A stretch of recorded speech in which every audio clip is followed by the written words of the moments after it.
All right, continuing our discussion. Well, it's not so much a discussion, so I have to talk to you. Of turbocharging stuff. Get this going. All right, there we go. Let's talk about some definitions. So we're all on the same page here. All right, so we're cool with the whole purpose behind a turbocharger is we're trying to get power back into the engine because we're climbing up an altitude and we're losing air pressure, and so we're trying to put it back in the engine to regain our power. All right, so what is first thing we're talking about is a ground boosted engine. Ground boosted. Because there's several different types of turbocharging systems, or I could say goals. So a ground boosted engine is one that actually the turbo is putting more pressure into the manifold or into the engine than the atmosphere around it on sea level. So it's boosted above sea level. Let's see. What did I write? An engine has manifold pressure above atmospheric on the ground. Okay, that would make sense. So an engine that has a MP is for manifold pressure, and that's from the throttle valve to the cylinders. Engine has a manifold pressure above atmospheric. I'm going to go above sea level. Above sea level when the aircraft is at sea level. What I wrote before is an engine that has a manifold pressure above atmospheric on the ground, which is, I guess, also true. The point is you're going above 29.92. You're going above 30 inches.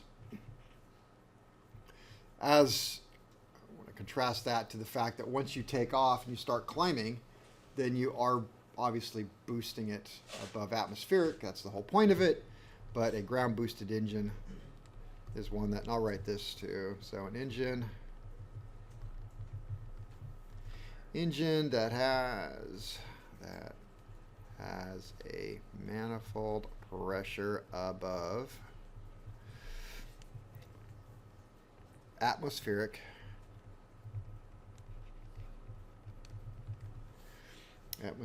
above atmospheric on the ground.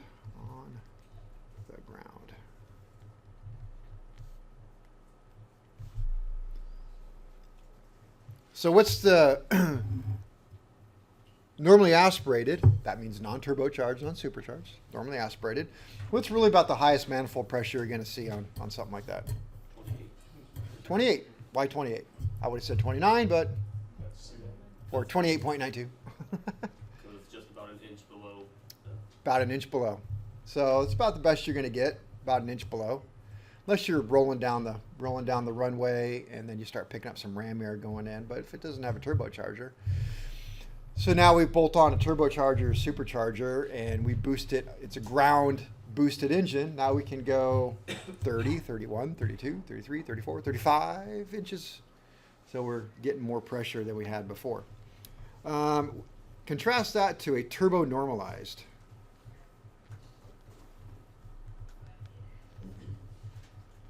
Sometimes called an altitude engine. I don't like that word.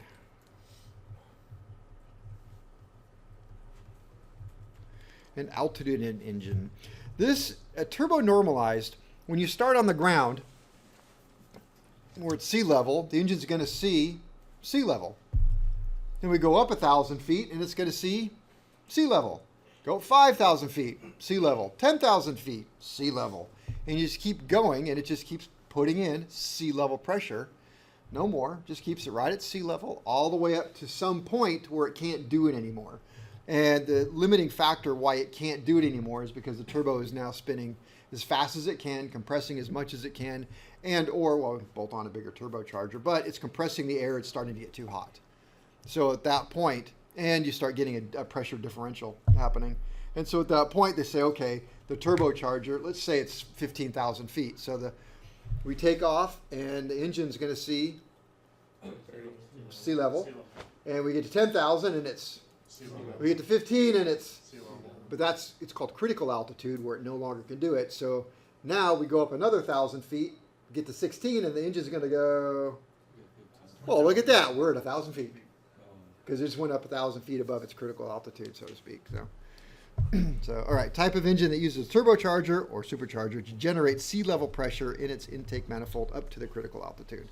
So, let me see. It uses a turbocharger. Use it. Turbo. Charger. Turbocharger to generate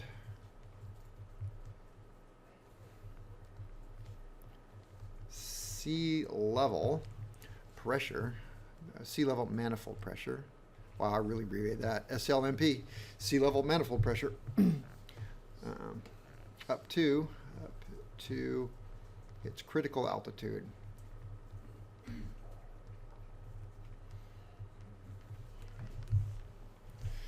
And what is critical altitude? No, it was just an example. Can't just blanket statement that. Oh, critical altitude is how much, guys? Oh, yeah, 15. Okay. Maybe for that airplane, maybe some other airplane. No, it's a theoretical thing. Well, not theoretical, it's what's the engine design. So the altitude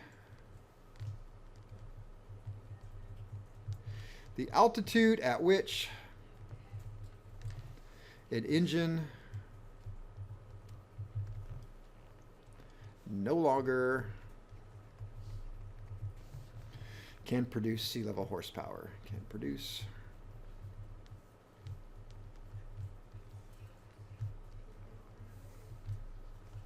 power. What's the critical altitude of my Cessna 182?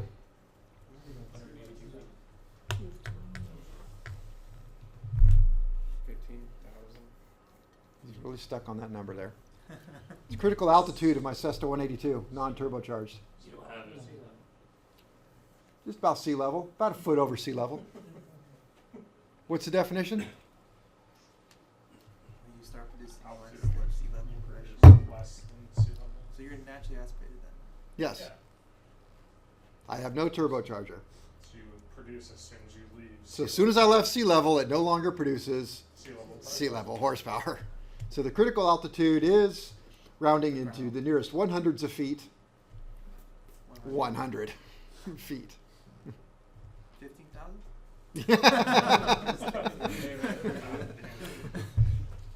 Yes. Also 15,000, but first 100 feet and all the way through to 15,000. It will not produce sea level horsepower. I was thinking about that. If you're, but yes, it would count because sea level. Yeah. Yeah, but You should have said, does it count if it's really cold and we have a... I want high tide or low tide. No, it's mean sea level. It's MSL, right? It really is mean sea level, meaning the average of the sea. Pacific or Atlantic. That you could have asked because they're at different heights. Thus the Panama Canal, right? Proof. Right. Now I take that back. Panama Canal does that because you go up to a mountain and then you go down.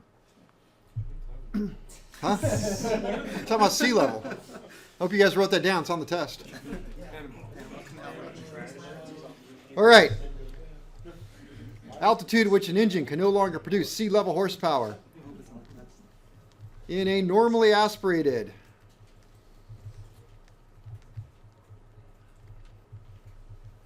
engine. What does normally aspirated mean? Non-turbo, non-supercharged. In a normally aspirated engine, that altitude 0 is Is a foot off the ground. is anything over sea level. One could argue that my engine sits about yay far off the ground, and therefore it's no longer producing sea level horsepower because it's already 4 feet off the ground. 2. In a supercharged engine, in a supercharged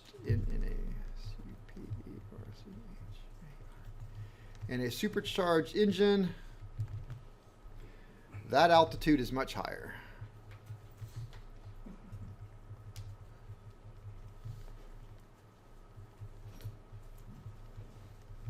How much higher? 15,000. There we go. How much? What is it exactly? How would I know this number? What the supercharger tell you? Manufacturer? See the POH, Pilot Operating Handbook for that specific aircraft. That is part of even the sales brochures. Say with a critical altitude of, so. You can get a POH or a SR7, no? Yeah, I don't think that has a turbocharger. they're Well, I they're mean, normally aspirated. Technically, it's a turbocharger. Technically, it is. Yes. Just bolt the turbocharger on the front of the compressors. Yeah. All right. Okay. Got that? Critical altitude. I feel like I need ground boosted engine means that it is. Only can go up to sea level. It always, no matter how, up to a certain point, it's gonna put sea level. Oh, ground boosted engine means it's on the ground. It's over 30 inches. It's above sea level. You boosted it beyond sea level on the ground. Turbo normalized means that Okay. It stays at sea level all the way up to its Critical altitude. critical altitude. Supercharging. Supercharging. That means, so we're all on the same page, it is boosted, or boosting, I'll say boosting. Boosting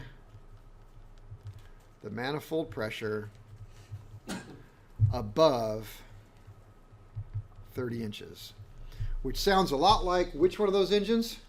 Ground boosted. Ground boosted. Well, now we just say supercharging. I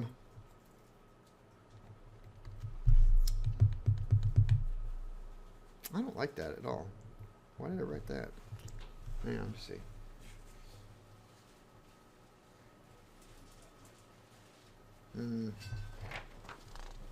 Not loving that.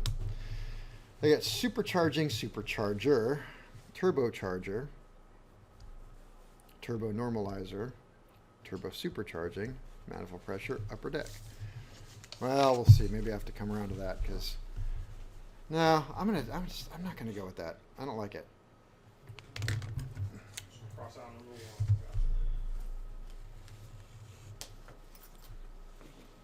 one. Yeah, we don't want to do that.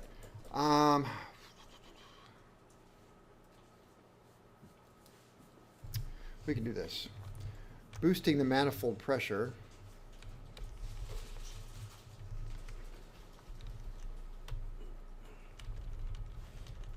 Well, if you ask me, and I was just saying it, what I say, a supercharger is a bolt-on item driven by exhaust. It's a supercharging that is using an exhaust-driven compressor to boost the manifold pressure. There, that is absolutely correct. Exhaust-driven compressor. We'll talk more about that.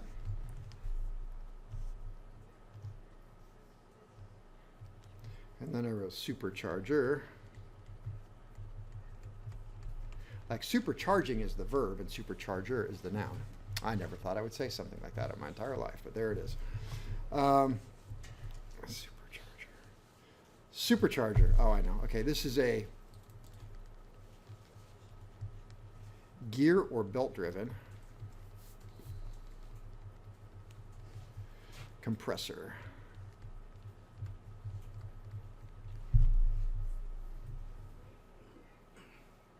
That can boost manifold pressure. There we go. So supercharging versus supercharger. So supercharger is a thing. You bolt it on, it runs by a belt or a gear. Supercharge, and then The action. supercharging. Yeah. Okay, that's the action of exhaust-driven compressor, or I should just get rid of D altogether. Ah, okay, I know what I was thinking when I did it. I know what I was thinking when I wrote this. I should have just stuck with my notes and just paid attention. Okay. Sorry. We'll edit all this part out. But this is what I wrote, and it actually makes sense. Maybe you can just say what you got right there, but I'm going to redo it. Supercharging. Supercharging. That is boosting the manifold pressure. You know why I write in pencil, right? Boosting manifold pressure above 30 inches. Yes, I will stick with that. And done with a compressor. Compressor that is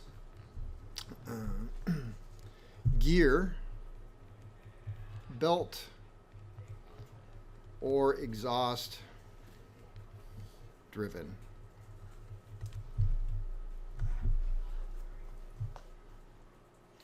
So I'm going to go with this when I talk supercharging, boosting it above 30 inches using some device. The turbo, the supercharger. Then I said a supercharger. What is a supercharger? So I'm still saying that supercharging is kind of the action word. A supercharger is a thing. It is a gear or belt driven compressor. As an example, and I love this picture here because I think it's really cool, and I'll go back to that. Here is a centrifugal supercharger of a Bristol Centaurus radial aircraft engine, because I saw that picture and I'm like, that is just gorgeous piece of work right there. That belongs behind plexiglass, not in a case you can't see, but right there is the centrifugal supercharger, which you guys know all about, centrifugal compressors. So the air comes in the middle and is flung out. So there you go. All right. It's going to look something like that. This is the Allison, but it's internally driven off a drive shaft. So this is a supercharger. What else do I have here? Oh yeah. So you will see this here on the Allison. You can look at this on the radial engines that we have. Except for the little 7-cylinder Continental, all of them have something that look like that. The big old 2800, that's got one in there. It spins like crazy. That prop is barely moving. And you look down in there at that, who did I show? That impeller is just screaming in there. So it really goes. So it's an internal supercharger. Where am I at here? Let me see. Supercharger, boost the manifold pressure. All right, 12, 13. I'm not writing this up, but it goes with my photos. I don't even know if this airplane's around anymore. How many of you guys have been to Reno Air Races? It's last year, I hear. If you've never gone. Too many people are dying. Truth. If you've never gone, it's maybe your last chance to go. And it's already different than it used to be. Because too many people die. For the last 5 or 6 years. What's that? This has been Weak competition. for the last 5 or 6 years. Yeah, it really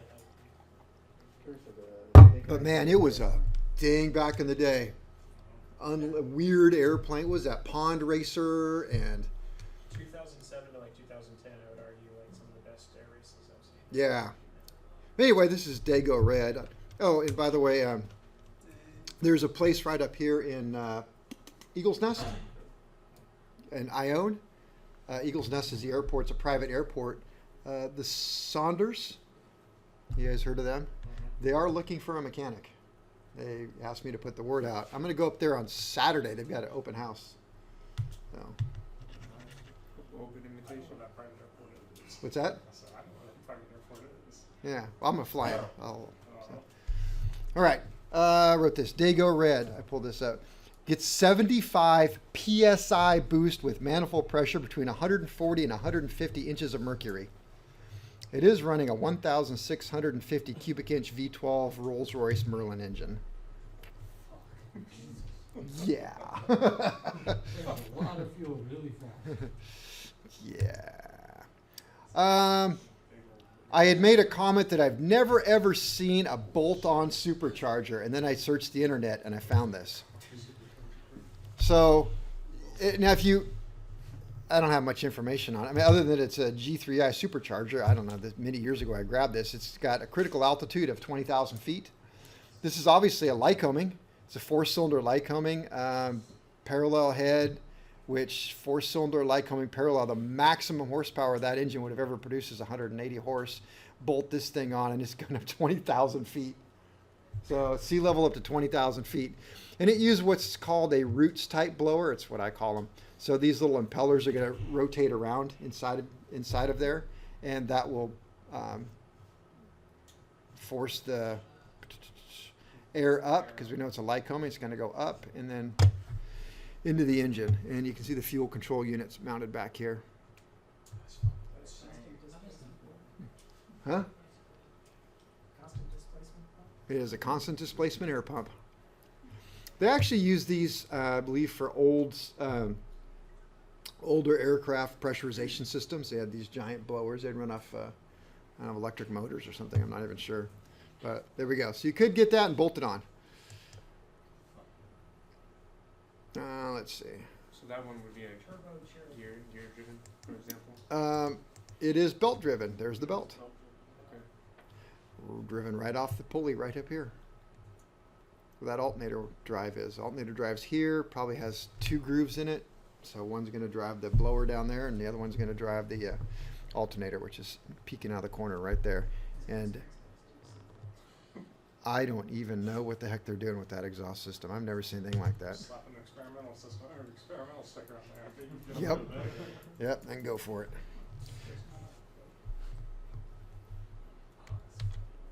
All right, so that is a supercharger.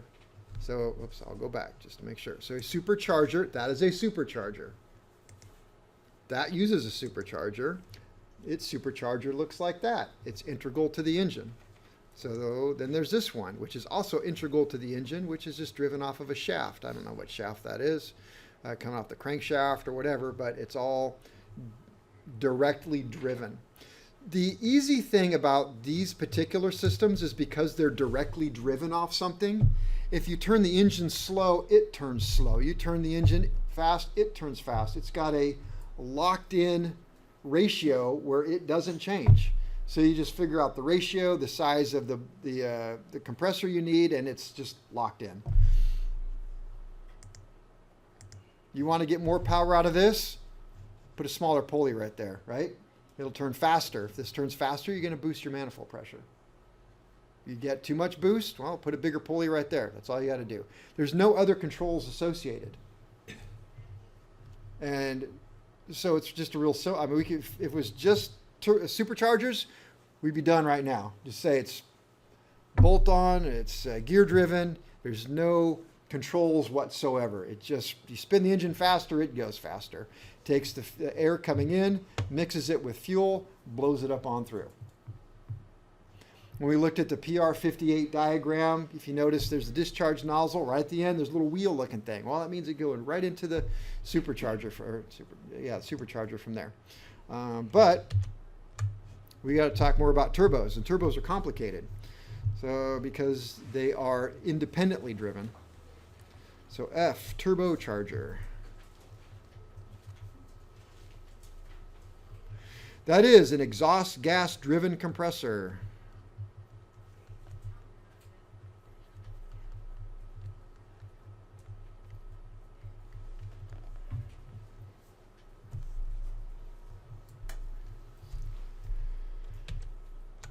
It looks like this up here. And the system looks like this over here. So right there, that is a turbocharger. I know I got a better picture here. I would go with this one. Turbocharger. So the basic way it works is we take a look at what we got going on here. Here's the air intake. Intake goes across a centrifugal compressor, compresses the air. This is upper deck pressure right here. It goes past the throttle valve. Now we have manifold pressure into the cylinders, where the cylinders are going to do their thing, produce exhaust. The exhaust comes out, rolls across a turbine wheel and out. The way you control the speed of that is with a wastegate. If the wastegate is closed, you're not wasting anything, and all of the exhaust goes across the wheel, turbine wheel, spinning the compressor faster and faster. When you open up the wastegate, it will allow more waste to be wasted, and the turbocharger slows down. When you guys get to heating and air conditioning, they use a turbocharger to air condition large aircraft. It is interesting. Every time I look at this, I'm like, I just love that. Not the sideline, but basically what you do is you take, they use the compressor as just something to do work.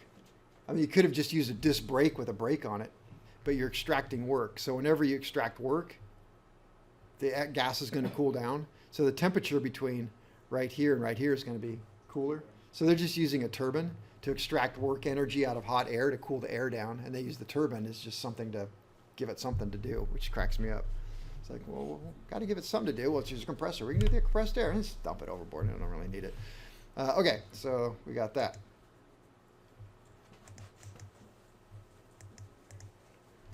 All right, so this is what a somewhat typical system is going to look like that we're going to talk about. What kind of engine is this? Continental, per mold or sandcast? How do we know? The alternator. It's got a little alternator right up here, big alternator. Okay. I think it would, because this is a with the angle head like that. That's got to be a Gitsu 550, I think. So what we got down here, this is probably a bilateral, meaning two turbochargers, because you have one hanging straight down here. Probably going to be one right on the other side that's going to mirror this. You have a turbocharger. What's being capped right there, that big red cap, because they don't want dirt in it because it's a very expensive engine. So they put red caps on things like we should be doing with everything we take apart. A big red cap, that's where the air inlet is going to come in right there. And this is the cold side, the turbo side, and this is going to pump up into here, and it's going to go through a radiator, also known as an intercooler, because air is going to get hot and want to cool it. So there's going to be cowling air that comes through and goes through this heat exchanger. Compressed air is going to come through here, upper deck pressure, till it gets to right here, the manifold valve. Once we get to the manifold valve, we now have manifold pressure, and it's going to go into each one of the cylinders. Cylinders are going to go through there. Exhaust is going to come back around, and I can't really see it, but it's going to go across the turbine wheel and out. So typical system, and it's the same on the opposite side. With the controllers, you can see right there, one of the controllers, and sensing lines, I think. And I don't see any other controllers. They're hidden somewhere. Question? Yes? The PowerPoint book also mentions an aftercooler. Is there any distinction? Aftercooler? Yeah. I don't know why. I just call them an intercooler. I don't know about the aftercooler. After the turbo. It's the same thing right here. You put on the exhaust system, so it leaves the exhaust, it cools the exhaust. I'm just kidding. I don't know. Yeah. It cools the exhaust down. All right, another cutaway of a turbocharger.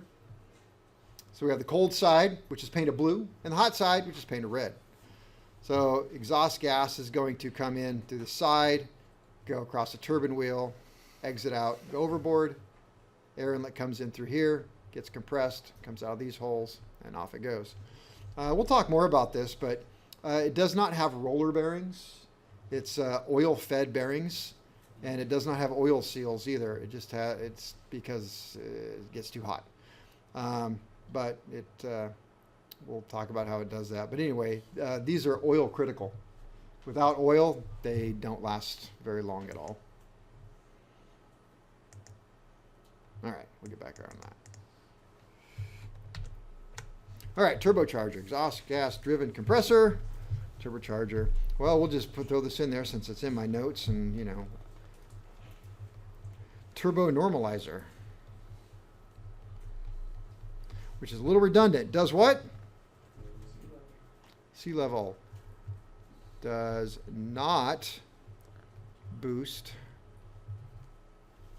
manifold pressure above 30 inches. So best you get out of a turbo normalizer is sea level pressure. And you get that sea level pressure all the way up to Critical altitude, which is exactly how much? 15,000. Nobody knows. Whatever the POH says. Nah, just say nobody knows. It is not 15,000. All right. Turbo supercharger.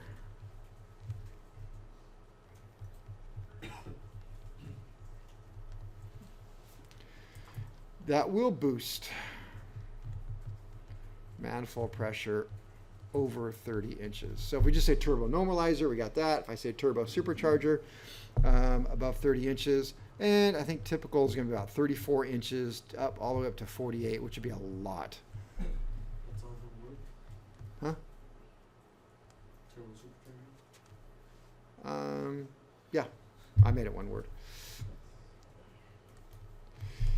You do have to be careful because I want to say that between Continental and Lycoming, they kind of use funky things. Like,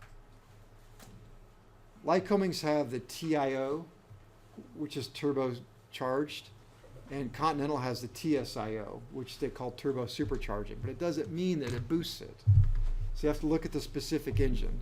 It's just the way they do it. Because in a Lycoming, yeah, you'd have a TIO 540. I don't think they make a TSIO 540. It's just a TIO 540, which stands for Turbo, fuel injected, opposed. Yeah, and Continental, you'd have the TSIO 550. Injected, they don't make a TIO 550. Right? It's just, that's just the name they give it. They use the TS in their designation where Lycoming uses the T, as far as I know. So it doesn't mean that one is boosted and the other isn't. You have to look at the nuance of the engine to see what it is. But for our purposes, if I say turbo supercharged, I'm talking about boosting it over the manifold pressure. MAP. MAP. That stands for manifold absolute pressure.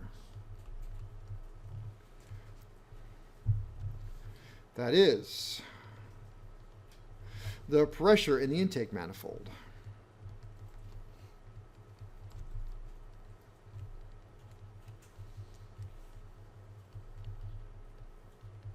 Pressure in the intake manifold, that is throttle, the throttle plate, 2 cylinders. So when I say manifold pressure, it's always throttle to cylinders. Always has been when I talk about that.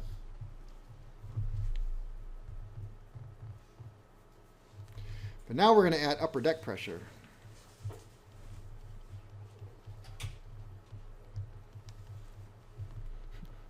Little off topic, but when I went back to Florida to go to road tax school, I did watch a movie on the airplane that taught me what an upper decker is. Oh, that's wonderful. Care to explain? Yeah, sure. So go in the float chamber. You take a deuce in the In the float chamber. Yeah. in the toilet tank. So, Upper decker. it was a Kevin Hart movie. Oh. I thought it was the MacGyver spoof movie. That was a really good one too. No. Do it there too. That's a great movie. All right, upper deck pressure. That is the pressure between the things you learn here in this class. I mean, you have no idea what, critical engine is, but you'll go home. Would you learn anything? I know what an upper decker is. I know about not Googling scat tube. I know about. It works if you put in aviation. Okay, you tried it both ways. Scat aviation too, and it pulls it off. Let's see. Aviation's the key. Pressure between the compressor and throttle.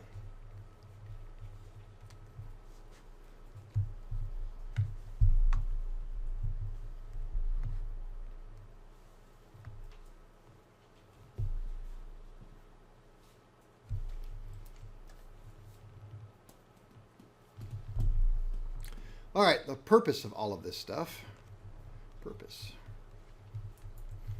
which we've kind of already talked about, It is to increase the manifold pressure. I'm just going to say, I'll say MAP. We'll use the A this time. Increase the manifold absolute pressure above the pressure of the atmosphere.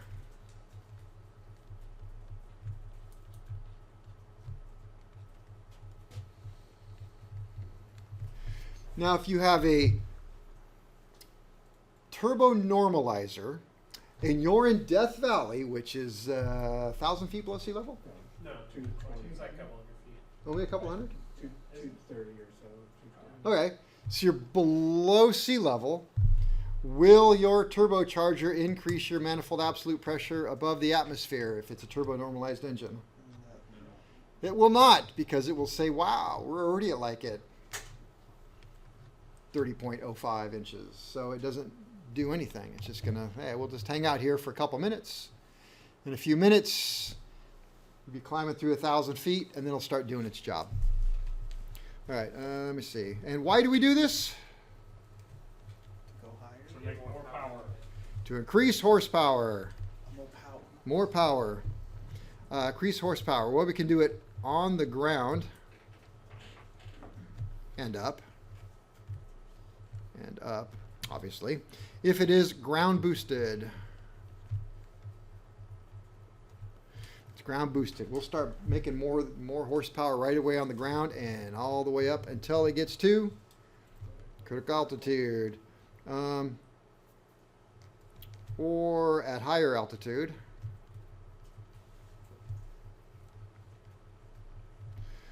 Or, which would be ground boosted or normalized. Does Yeah. it say on the ground and up? On the ground and up, ground boosted. I know, I need to kind of slow down here. Maybe too much decaf over there. Or at higher altitude. What type of system will give me more power beyond sea level? Normalizer. Okay, both of them actually, ground boosted and normalized.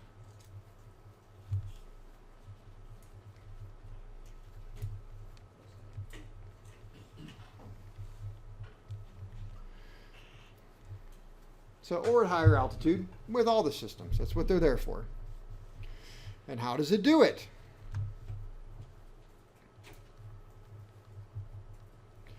It increases the weight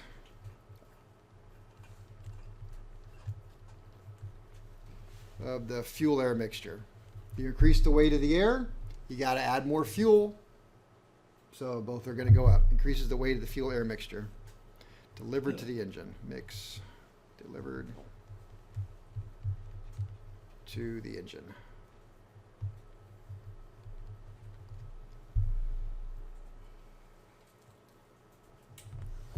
Because when we increase the pressure, we increase the weight. Because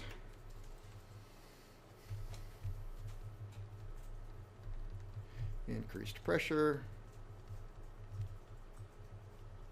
means increased weight. Right? We're increasing the pressure of the air, which means we're increasing the weight of the air. We increase the weight of the air. If we didn't do something with the fuel, then it would go lean. So we add more fuel. Now we have more air. We have more fuel, which means we have more power. And it does it by increasing, I'll put this, increases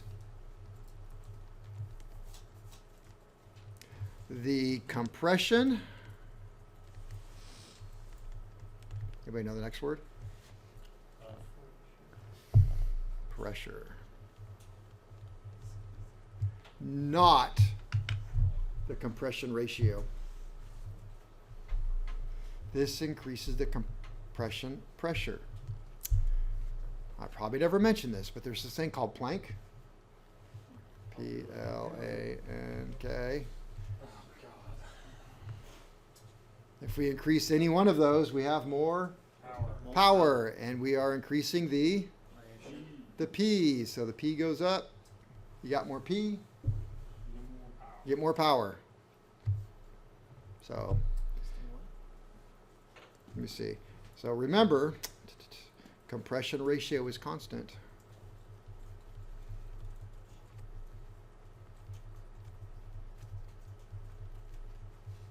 How do I increase the compression ratio on an engine?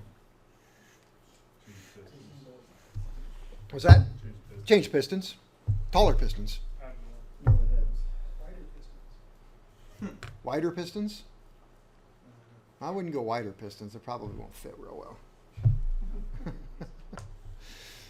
Yeah, because compression ratio is the ratio between the amount of air in the cylinder at bottom dead center versus the amount at top dead center. The ratio between that. So that's not changing, but we're just putting in more pressure. So, I actually wrote down in my notes, Planck. Remember Planck? I already did that. So yeah, we don't need to skip all that. Let me see.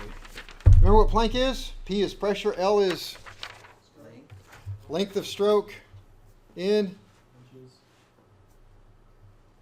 inches times 12 feet.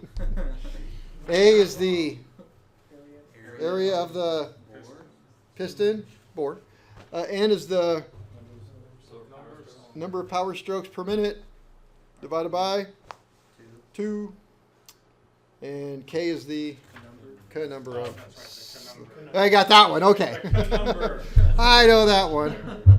I remember it. All right. Let's see. I have an example here. Here's my example. Let's see. A certain engine at 30 inches is 550 horsepower. This is not on the test. Relax. So note there's about how much loss across the carb or fuel injection system? 1 inch. So 30 really isn't possible, but we're just going to go with 30. So if we could boost that up to 35 inches, that same engine is going to give me 700 horsepower. If I could boost it up to 40 inches, that same engine would give me 875. And if I could get it to 45 inches without blowing the heads right off, I get 1050 horsepower.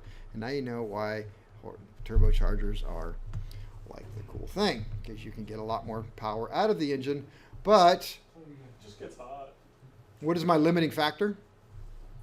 Heat. I'm pretty sure that I've got this written down, but we'll kind of hit it again. I'll write it down. Heat. Engine limitations. Engine limitations is a huge one. And fuel. Those are the 3 I was thinking of. Okay. So, yeah. Gets too hot, you're going to detonate. Plus, you're getting the engine too hot. Boost it too much, you'll blow the head right off the engine.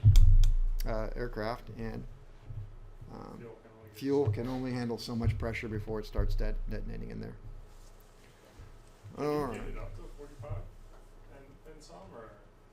Well, I just did that Dago red plane, Well, yeah, race but, planes. I mean, that one was pretty fucking big. You can have water injection and all kinds of stuff.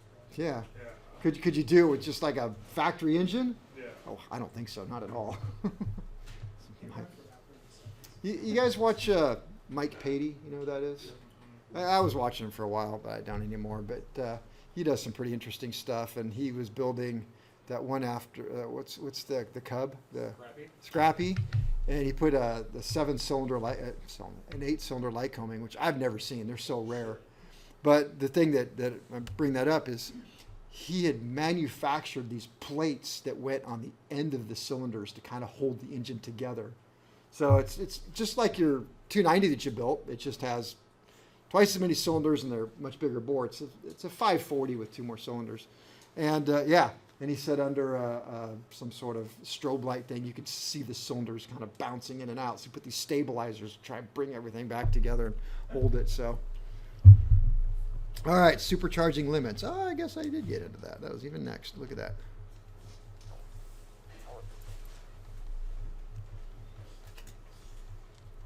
Supercharging limits. And we had temperature.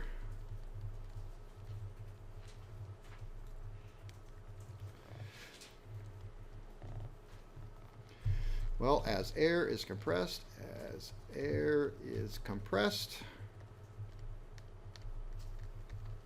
temps go up. Temps go up.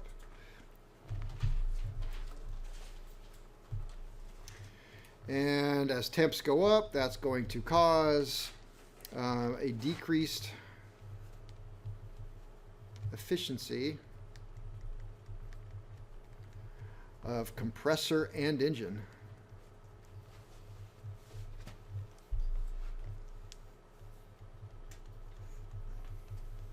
because hot air is less dense.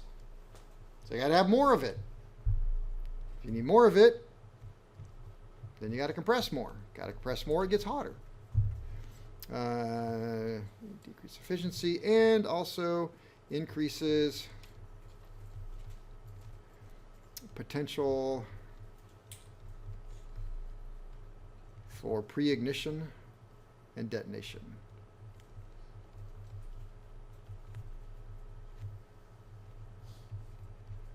Remember, pre-ignition is igniting the fuel and air before you want it to happen.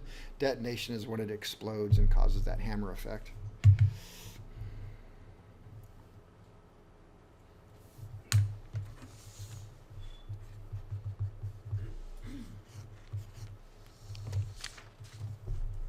Can I move it over?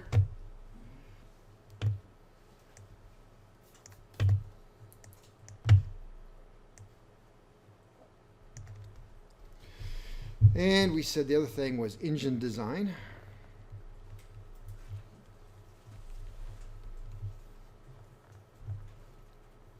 Oh yeah, I like this fact. So for a 710 horsepower engine, to get 1,000 horsepower, so we need an additional plus 290 horsepower. So we got to add. We want to add 290 horsepower to this thing. We use a supercharger. It takes about 70 horsepower to drive the supercharger. Supercharger means it's what? Belt driven. I don't have this for a turbocharger. So we want to have 290 plus the 70. We need 360 additional horsepower. So that's 710 plus 360, so we're at 1,070. So you gotta, the engine's gotta be able to handle that. That's a lot. I don't have anything here on the turbocharger. The thing about a turbocharger, I'm not thinking off the cuff here, is that a lot of people say a turbocharger is free energy because you're using the exhaust that is complete wasted heat energy to drive a turbocharger, so therefore it's absolutely free. But that's not necessarily the case because you have back pressure, which causes some loss of horsepower. Yeah. But other than that, I can't think of anything else. And then we had C, we had the fuel, which was the detonation characteristics of fuel. Can only handle so much.